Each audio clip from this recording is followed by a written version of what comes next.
두 가지 주제로 말씀을 드리려고 합니다. 하나는 시험이고요, 하나는 악입니다.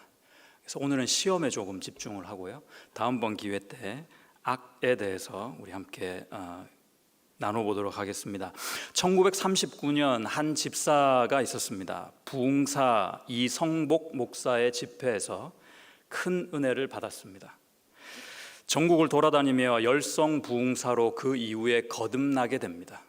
장로 피태까지 받게 되고요, 부흥 집회를 하면서 부흥 집회 때마다 예수의 복음이 전파되었습니다. 성경대로 그대로 귀신이 떠나갔습니다. 안전뱅이가 눈앞에서 일어났습니다. 무슨 병을 가졌던지 대부분 병이 낫게 되었습니다. 그야말로 놀라운 일들이 벌어졌습니다. 저는 영상으로 봤는데 여러분도 아마 보신 적이 있을 겁니다. 이분이 이렇게 집회를 하면서 다 이렇게 일어서라 그러거든요. 일어서서 후 하니까 사람들이 다 넘어가는 거예요. 그리고 이분이 어떤 촌에서 그 우물에 자기 손을 씻어 놓았는데요, 그 우물에 물을 조금이라도 마시면 피부병이 낫는 그런 이상하지만 기적 같은 일이 계속 일어났습니다. 당시 기성뉴스에서 나올 만큼 대단한 전파력이 파급력이 있었습니다. 허허벌판에서 천막 집회를 가졌는데요, 그날 사람들이 인산인해를 이루고 엄청난 사람들이 모이는데 그때 당시에 버스 대졸료만 15억 원이 들었다고 합니다. 그런데 그는 1955년 4월 남산 집회에서 돌연 교회와 목사를 마귀 새끼라 비난하며 장로교회 교단을 탈퇴하고 그의 추종자들과 함께 단체를 설립하여 붙인 이름이 전도관입니다. 그는 교주 박태선이죠. 훗날 조희성의 영생교, 유재열의 장막성전, 김계화의 할렐루야 기도원, 지금 우리가 잘 알고 있는 신천지까지 그 모든 이단과 사이비의 뿌리가 되는 이단의 모태입니다. 그런데 이런 분들의 공통점을 가만히 살펴보니까 뭐냐면 교회 다닌 이력이 있습니다. 나름 신앙생활을 했던 적이 있다는 겁니다. 그리고 어느 순간 그들은 아마도 어떤 형태의 시험을 받았는지, 어느 때 그런 일이 있었는지는 몰라도 예수의 복음 그 반대편으로 그때부터 계속 치달아 가더라는 겁니다. 처음엔 그렇지 않았어요. 이상하죠? 이단의 괴수까지는 아니지만 우리도 우리의 일상생활 가운데 내 삶의 순간순간에서 얼마나 많은 그 반대편을 향하여 가라라는 음성 또는 유혹과 시험을 받고 있는지 모릅니다. 뻔히 보이는 수준 낮은 그런 시험도 있고요, 우리 인생에. 근데 잘 안 보여요. 그냥 현상이나 우연을 가장한 아주 수준 높은 것들이 대부분입니다. 마틴 루터가 그래서 이런 말을 했습니다. 새가 내 머리 위에 날아가는 것은 어떻게 할 수 없지만 내 머리 위에 둥지를 트는 것은 네가 막아라, 그렇게 합니다. 순간순간 번뜩이며 우리를 찾아오는 이런 유혹과 시험을 우리가 어떻게 막을 수는 없어요. 찾아오는 걸 어떻게 하겠습니까? 그죠? 그렇지만 그것이 내 머리 위에 둥지를 튼다, 이건 막을 수 있다는 겁니다. 그렇게 해서는 안 됩니다. 오늘은 어떻게 새가 내 머리 위에 둥지를 틀지 못하게 할 수 있을까를 고민해 보고 싶습니다. 또는 이미 그 새가 내 머리 위에 둥지를 틀었다면 어떻게 이걸 해결할 건가, 털어버릴 건가, 이런 질문을 해보려고 하고 주님께서 답을 좀 주셨으면 하는 바람이 있습니다. 시험에 들게 하지 마옵시고에서요, 시험이라는 단어를 잠깐 보시면요, 의미적으로 좀 구별할 필요는 있습니다.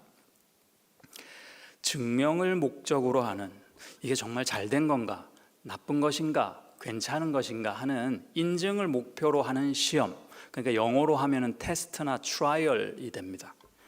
그 시험이 있고요, 또 파멸을 목적으로 하는 시험이 있습니다. 이렇게 나를 꼬꾸라뜨리려고 사단이 하는 시험, 템테이션이 있습니다.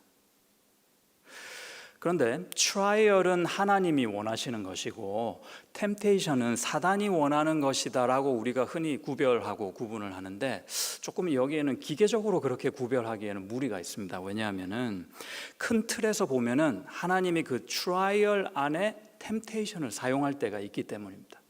하나님은 절대 템테이션을 꺼려 하시고 하나님은 트라이얼만 하신다, 이게 아니라는 겁니다.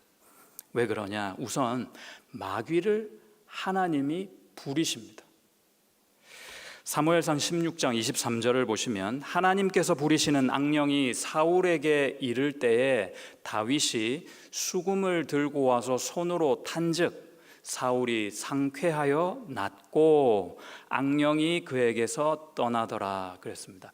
여기서 처음 부분에서요, 악령을 어떻게 묘사했습니까? 하나님께서 부리신다 그러지 않습니까? 마귀는 하나님을 대적하는 존재죠. 그러나 하나님을 필적할 만한 상대는 못 됩니다. 여기에 우리가 자꾸 속아 넘어갑니다. 마귀가 하나님과 동등된 권위와 능력을 가지고 하나님과 계속 전쟁하고 싸우고 이기고 질 때가 조금 있다고 해서 그 존재 자체가 하나님께서 가지고 계신 권위와 능력에 필적할 만한 어떤 것을 가지고 있는 상대가 못 된다는 겁니다. 하나님의 막말로 졸개에 지나지 않습니다. 욥의 경우를 봐도 좀 그런데요, 마귀가 욥을 시험하러 이렇게 다가오지 않습니까? 근데 마귀가 그 시험을 하기 전에 뭘 해요?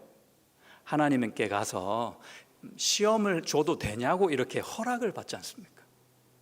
하나님께서 생명은 놔두고 다른 건 네 맘대로 다 해라고 허락하지 않으면 이 마귀는 절대 욥을 건드릴 수가 없는 겁니다. 야고보서 1장 12절 13절을 한번 보십시오. 제가 여러분께 퀴즈를 하나 내겠습니다. 12절 13절을 보십시오. 함께 읽겠습니다. 12절 시작. 시험을 참는 자는 복이 있나니 이는 시련을 견디어낸 자가 주께서 자기를 사랑하는 자들에게 약속하신 생명의 면류관을 얻을 것이기 때문이라. 자, 12절에 시험이 있죠. 이 시험은 어떤 의미에 속하는지 한번 생각해 보시고 이제 13절을 한번 보십시오. 13절 시작. 사람이 시험을 받을 때 내가 하나님께 시험을 받는다 하지 말지니 하나님은 악에게 시험을 받지도 아니하시고 친히 아무도 시험하지 아니하시느니라. 아멘. 제가 뭐 딱 꼬집어 시키지는 않을 건데 은근히 긴장이 좀 되시죠? 12절의 시험 한번 보세요, 여러분. 시험, 긍정적인 의미라고 제가 힌트를 드렸는데 이거는 트라이얼입니까? 아니면 템테이션입니까? 예, 트라이얼입니다. 번역도 트라이얼로 되어 있습니다. 그럼 13절은 더 쉬워졌습니다. 그죠? 13절은 이 시험을 받을 때는 하나님이 하시는 걸로 생각하고 말하지 말라. 하나님은 그렇지 않다 하니까 부정적인 의미로 이 시험은 템테이션일 겁니다. 번역도 템테이션으로 되어 있습니다. 그런데 제가 지금 이 시험의 두 가지 의미를 기계적으로 나누지 말자는 취지에서 지금 설명을 드리고 있는 겁니다. 헬라어로 보면은 같습니다. 예, 헬라어로 보면은 똑같은 어원에서 단어가 정확히 같습니다. 그냥 번역이 트라이얼과 템테이션으로 되어 있습니다. 헬라어로는 페이라라는 어원에서 다 출발한 단어들입니다. 신약 성경에 페이라라는 그 단어가 21번 사용되거든요. 그런데 문맥에 따라 어떨 때는 트라이얼로 번역이 돼 있고 하나님이 하시는 건전한 시험, 그리고 또 문맥에 따라 하나님이 아니라 하나님이 부리시는 사단이 우리에게 시험을 거는, 유혹을 거는 템테이션으로 번역이 되어 있습니다. 그러니까 트라이얼이라는 큰 의미에서 방법적이고 드러나는 것이 어떨 때는 건전해 보이기도 하는데 어떨 때는 도저히 이건 하나님께서 주시는 그런 시험이 아니야 라고 생각될 만큼 유혹적인 요소가 있다는 겁니다. 결론적으로 마귀가 우리를 시험할 때는 우리를 멸망시키려고 하는 어떤 거리를 제공합니다. 그런데 그 마귀 위에 계신 하나님께서 그나마 허용하지 않으면 마귀는 절대 그것을 할 수 없는 겁니다. 하나님께서는 그러니까 그런 유혹적인 시험마저도 우리에게 이로운 것으로 사용하신다는 겁니다. 그래서 아까 말씀을 보니까 시험을 참는 자는 무엇이 있다 그랬냐면은 복이 있다 그랬던 겁니다. 같은 단어입니다. 이는 시련을 견디어낸 자가 주께서 자기를 사랑하는 자들에게 약속하신 생명의 면류관을 얻을 것이기 때문이다 그랬습니다. 아멘입니다. 그러니까 시험을 반드시 거쳐야 복을 받습니다. 이 복을 반드시 거쳐야 생명의 면류관 영생 구원을 받는다는 겁니다. 자, 그럼 여러분은 지금 어떤 시험에 처해 계신지요? 시험이 없는 사람은 아마 안 계실 듯합니다. 돈이 여러분을 시험하고 있지는 않습니까? 돈에 자꾸 넘어져요. 자꾸 유혹거리가 돈인 겁니다. 어떤 분은 술이나 담배가 붙잡고 있지는 않은가요? 음란한 생각이나 그런 영상물은 아닙니까? 게임에 중독돼 계시지는 않습니까? 거짓과 교만, 시기와 질투, 게으름과 나태함, 이런 것들은 우리의 시험거리 지금 아닌가요?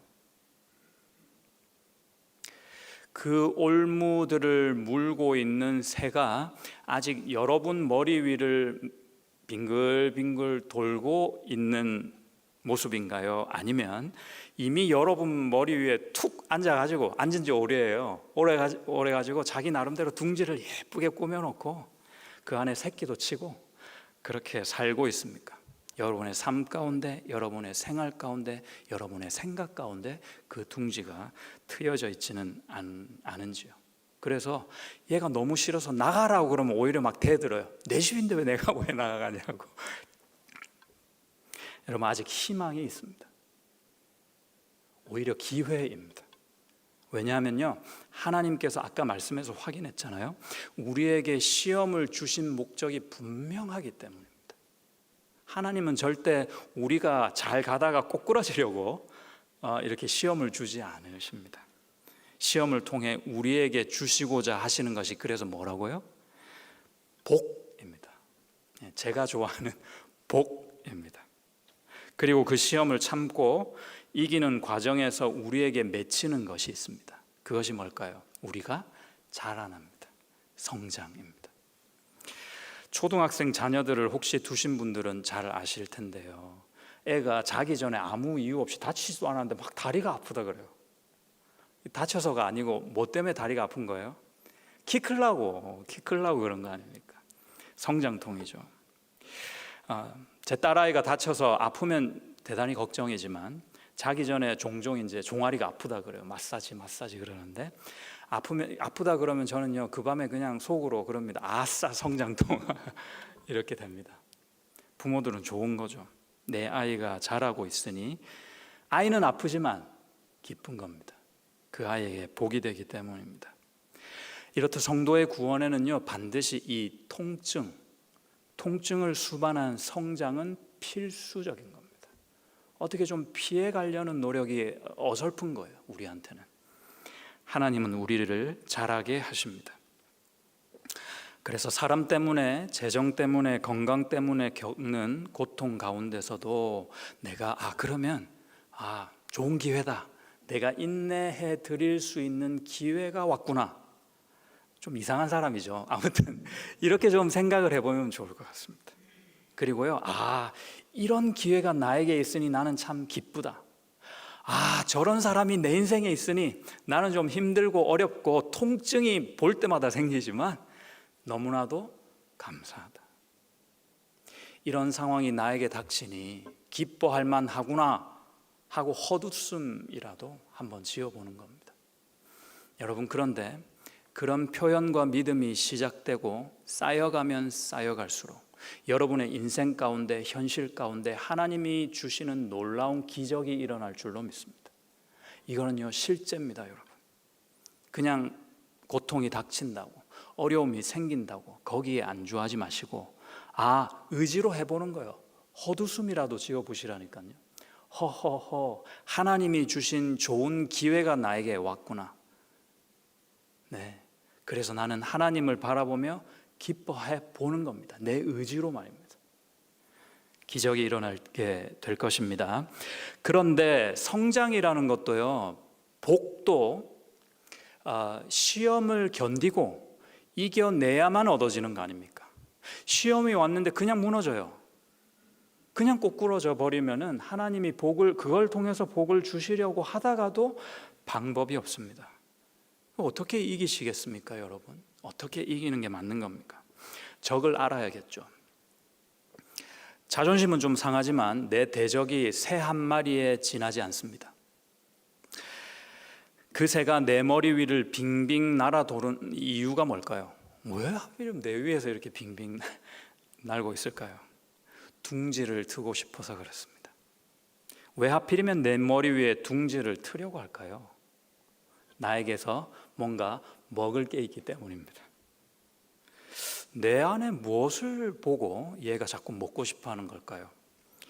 질문을 바꿔드리면 이렇습니다. 무엇 때문에 나는 계속해서 이 시험에 넘어지고 또 넘어지고 또 넘어지는 것입니까? 야고보서 1장 14절을 보십시오. 야고보서 1장 14절. 오직 각 사람이 시험을 받는 것은 자기 욕심에 끌려 미혹됨이니. 이 새를 먹이는 나에 무엇이 있는데 그것이 무엇이다고요? 욕심이라는 겁니다. 내 머리 위에서 새가 배부르다고 합니다, 여러분. 생각만 해도 끔찍합니다. 위에서 할 거 다 할 거 아니에요. 그 집요한 유혹과 시험이 나는 너무나도 싫은데 계속 걸려 넘어지는 겁니다. 이유가 바로 욕심 때문이다 하십니다. 좀 더 많이 먹겠다는 욕심, 늘 더 좋은 것, 더 괜찮은 것을 취하겠다는 욕심, 다른 사람들보다 내가 더 나아야 하고 늘 옳아야 한다는 욕심. 이 욕심 때문에 우리는 늘 하나님 주위를 맴돌기만 합니다. 그리고 넘어지고 결국 지쳐서 배반하기까지 이르는지도 모르겠습니다. 흥미로운 것이 우리에게 이 시험과 유혹이라는 온물을 던지고 있는 이 죄, 이 유혹, 시험의 패턴이 늘 같습니다. 육신의 정욕, 안목의 정욕, 이생의 자랑입니다. 아담과 하와가 거기서 넘어졌고요. 심지어 이 예수님께서도 이 유혹, 이 시험의 패턴에 걸려드셨죠. 그러나 승리하셨습니다. 성실을 가장한 허세, 우리 인생에 있죠. 만족을 모르는 추구, 이런 것들이 내 치열한 인생을 움직이는 허술한 동력이 아닌가 한번 생각해 보아야 합니다. 하나님은 어떻게든 한 번쯤은 이 의미 없는 릴레이를 스톱해버리셔야 합니다. 우리를 위해서요. 우리를 위해서 이 의미 없는 쳇바퀴를 이 꼬챙이를 넣어가지고 딱 멈추게 한 번쯤은 하셔야 된다는 거죠. 그래서 시험을 또 허락하시는 겁니다. 그 시험으로 넘어지게도 허락하시는 이유입니다. 건강에 이상이 생기고 사업이 망해가기도 하고 믿었던 사람에게 배신도 당합니다. 그렇게 넘어지지만 우리가 아주 망하지는 않기 때문입니다. 그럼에도 여전히 하나님의 은혜의 손이 나를 붙들고 계시기 때문입니다. 시편 37편 23절과 24절을 한번 보십시오. 37편 23절 24절 우리 큰 소리로 한번 읽겠습니다. 시작. 여호와께서 사람의 걸음을 정하시고 그의 길을 기뻐하시나니 그는 넘어지나 아주 엎드러지지 아니함은 여호와께서 그의 손으로 붙드심이로다. 얼마나 자연스럽습니까? 얼마나 나 같습니까? 시험과 유혹이 올 때 툭 맞고 쓰러지는 모습이. 그런데 얼마나 하나님다우십니까? 자꾸 넘어져도 자꾸 손을 내서 우리를 일으켜 주시거든요. 이분이 우리 하나님이십니다. 이 말씀 그리고 고린도전서 10장 13절을 한번 보시죠. 고린도전서 10장 13절 조금 우리가 묵상하기를 원하는 구절입니다. 한 번 더 읽겠습니다. 우리 자매님들만 한번 읽겠습니다. 13절 시작. 사람이 감당할 시험 밖에는 너희가 당한 것이 없나니 오직 하나님은 미쁘사 너희가 감당하지 못할 시험 당함을 허락하지 아니하시고 시험 당할 즈음에 또한 피할 길을 내사 너희로 능히 감당하게 하시느니라. 아멘. 여러분도 아마 그런 경험이 있으실 겁니다. 시험을 당해서 어렵고 힘들 때 이 말씀에 얼마나 많이 우리가 위로를 받나요? 지금 우리가 함께 읽어도 참 힘이 나는 그런 말씀 아닙니까? 근데 저는 오늘 조금 삐딱하게 한번 봐보고 싶습니다. 어려운 상황 속에서 정말 내가 감당할 만하다 싶고 몇 가지 옵션이 남아있는 경우도 우리 인생에 있습니다. 어려움을 닥칠 때요. 그런데 도저히 내가 뭘 하기에는 버거운 고난도 우리 인생에 찾아오더라고요. 그리고 도저히 아무리 둘러봐도 피할 길 구멍도 없는 그런 상황도 내게 닥칩니다. 현실에는 그렇다는 거죠. 그것이 우리의 현실일 때가 사실은 아주 많습니다. 그렇다면 지금 방금 읽은 고린도전서 10장 13절의 그 위로와 격려의 말씀은 다분히 선택적인가요? 누구에게는 어려움 닥치면 감당한 능력도 주고 피할 수 있는 길도 내주신다는 건데 나의 현실에서는 그런 게 아예 없는 경우도 많더라는 겁니다. 어쩌면 지금 그렇다는 겁니다. 그러면 누군가에게는 허락해 주신 그 하나님의 은혜, 배려가 지금 왜 나에게는 선택적으로 이루어지지 않는 겁니까? 그냥 누군가에는 그렇게 잘 열어주시고 누군가에게는 얄짤없이 그냥 확 짓눌러 버리는 거예요. 그냥 도저히 못 일어나도록 그러는 건가요? 저는 좀 이렇게 이해를 해봤으면 좋겠습니다. 솔직히 이 세상에서 우리가 감당할 수 있는 시험이 뭘까요? 도대체 우리가 감당해낼 수 있는, 내 힘으로 이겨낼 수 있는 그런 어려움이란 게 존재할까요? 우리는 흔히 이렇게 생각하죠. 감기 정도는 내가 어떻게 내 힘으로 그냥 잘 해가지고 나을 수 있다. 그러나 덜컥 암이라도 걸리면 이건 내가 할 수 있는 것이 아니다라고 생각합니다. 초점이 그런 거예요. 자연스럽지만. 그런데 감기 여러분이 감기 이기실 수 있어요? 감기 약 먹으면 7일, 약 안 먹으면 일주일 아닙니까? 누가 이렇게 100불 정도 내가 꿨으면은 내 힘으로 다른 사람한테 꿔서라도 100불 정도는 갚을 수 있다. 이렇게 내 힘으로 뭔가를 할 수 있다고 생각하죠. 근데 10,000불 정도 되면 어떻게 해요? 야, 이건 100만 불로 합시다. 10,000불은 좀 스케일이 작아. 100만 불 정도 이렇게 내가 누구에게 빚졌다. 그러면 이건 내가 할 수 없다. 이렇게 생각할 수 있는 겁니다. 사실 우리는요, 감당할 수 있는 시험이 없다 하는 것이 솔직히 맞는 표현입니다. 에베레스트 산을 내가 등정해서 산 꼭대기에 가는 것은 불가능하고, 내가 오늘 우리 집 주위를 이렇게 도보하는, 산보하는 정도는 가능하고, 어떤 사람에게는요 한 걸음도 떼기 힘든 경우가 있습니다. 일어나질 못하는데요, 그런 경우도 있습니다. 애시당초 우리가 사실은 감당할 수 있는 시험은 세상에 존재하지 않습니다. 다 하나님이 알게 모르게 이렇게 잘 배려해 주시고 마련해 주신 은혜 가운데 있는 겁니다. 그것이 특별 은혜이든 일반 은혜이든. 이 감당할 수 있는 시험은 그러니까 처해진 환경이나 어떤 제목이나 대상 때문에 감당할 수 있게 되고 감당할 수 없게 되는 것이 아닙니다. 오늘 고린도전서 10장 13절 말씀은 왜 감당할 수 있다라고 격려하는 이유가 명확하고 분명하게 나와 있습니다. 우리가 할 수 있는 영역을 보여주시는 겁니다. 작든 크든 우리의 척도에서 이렇게 가늠되어지는 것이 아니라 모든 상황 가운데서 우리가 할 수 있는 영역이 있다는 뜻입니다. 고린도전서 10장 13절 다시 한번 보여주시겠습니까? 그것이 무엇일까요? 하나님께서 허락하시는 그 모든 상황 가운데 우리가 적어도 주님을 바라볼 수 있다 하는 겁니다.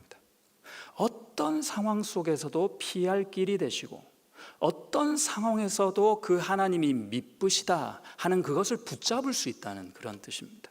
그것이 우리의 감당할 수 있는 힘, 능력이다 하시는 말씀입니다. 바로 그 자리에서 하나님을 붙잡을 수 있는 것입니다. 하나님, 이 순간에도 나의 미쁘신 하나님, 그분께 나아갑니다. 내가 당신 앞에 무릎을 꿇습니다. 나를 도와주시옵소서. 감기를 걸려도 그렇게 기도할 수 있는, 그리고 내가 비록 불치병에 걸려도 그렇게 무릎 꿇을 수 있는, 그것이 우리의 능력입니다. 그것이 우리의 피할 길이 되신다 하시는 말씀입니다. 그래서 똑같은 고통과 시험의 인생이라 해도 이 붙잡는 믿음이 있느냐 없느냐에 따라서 그 사람의 삶, 그 사람의 인생의 질이, 그 결이 달라지는 것이죠.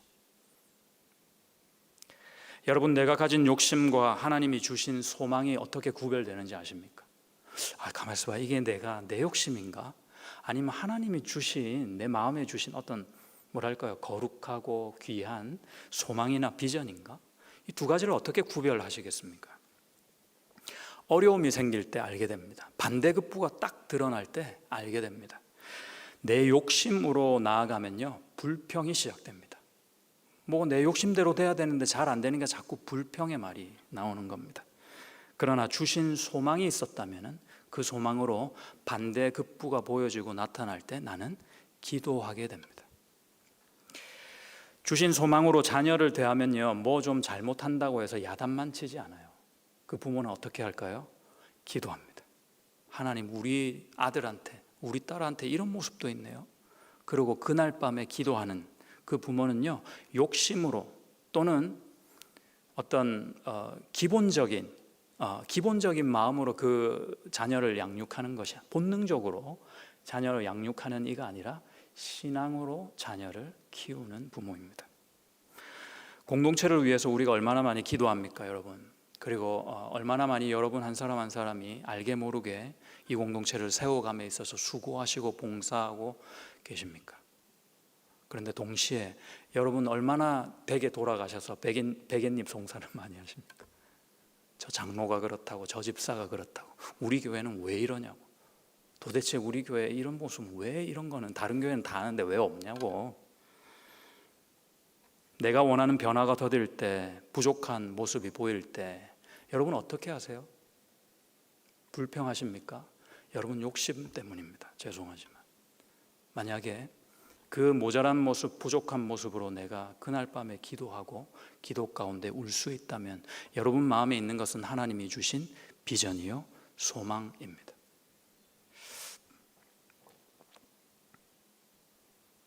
정치에 무관심 하셔도 안 되지만 정치에 너무 빠지셔도 곤란합니다. 이 정치라는 것이요, 항상 싸우는 거거든요. 그래서 내가 어느 쪽에 있던 정죄하는 나의 본성과 딱 맞물려서 연동하게 되어 있습니다. 그래서 내가 한 입으로는 예수 그리스도를 찬양하고 감사하는데 집에만 가면은 클릭해가면서 막 이렇게 속으로 삿대질하면서 욕을 하게 되거든요. 내 입에서 좋은 말이 안 나옵니다. 고국을 향한 내 마음의 정체는 그럼 뭘까요? 여러분이 조국을 바라보며 욕이 나오면 그냥 여러분 욕심입니다. 그냥 단순한 기대가 있는 겁니다. 그러나 기도가 나오고 눈물이 나오면 소망이요, 사랑이 있는 애국자입니다. 여러분, 이 둥지들을 털어버리셔야 됩니다. 할 수 있습니다. 털어버려야 합니다. 알면 할 수 있습니다. 싸우면 이길 수 있는 겁니다. 시험을 당하고 있는 여러분에게 제가 간절한 마음으로 도전드립니다. 시험이 올 때 기도하십시오. 예수님도 골고다 시험을 앞두고 기도하셨습니다. 그리고 함께한 제자들에게 당부하셨죠. 유혹에 빠지지 않도록 깨어서 기도하라.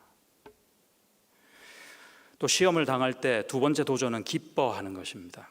그 시험과 절망을 겪어내야 우리는 성장할 수 있기 때문에 나를 성장시키시려고, 나에게 복을 주시려고 이런 시험이 있구나 생각이 되고 마음에 들어오면 기뻐하게 되어 있습니다. 기뻐할 수 있습니다.